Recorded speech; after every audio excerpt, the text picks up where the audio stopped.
magandang balita po sa ating mga kababayan dito sa Dubai and Northern Emirates. Nag-umpisa na po ang ating ikatlong leg ng ating serbisyo caravan para sa mga OFW dito sa Dubai at nangyayari po ito ngayon dito sa Conrad Hotel.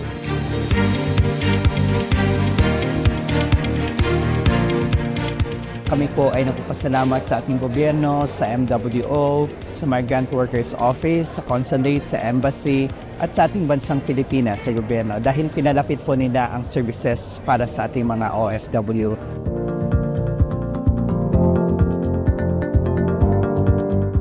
Napakasarap sa feeling na tumutulong tayo sa mga kababayan natin mag-assist at magbigay ng tamang impormasyon sa mga kailangan nilang services. So andito po kami always to support sa ating gobyerno, sa ating community para po sa mga OFW.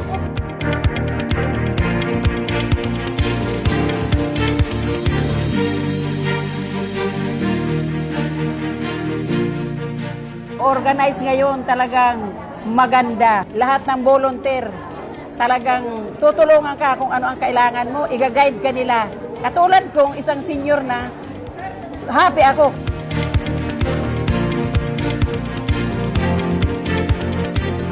Ang ganda ng pagkagawa. I mean, there is a registration, it's by scheduling talaga.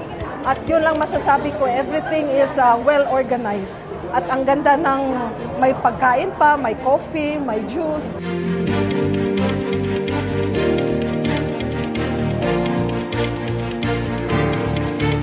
Hanggang bukas po, bukas ang ating serbisyo caravan. So magpunta na po kayo at nagpapasalamat din po kami sa lahat ng government agencies na nagbigay ng serbisyo at ganoon din po sa ating First Lady na talagang tinignan niya kung paano tumatakbo ang ating mga government agencies sa pagbibigay ng serbisyo sa ating mga kababayan.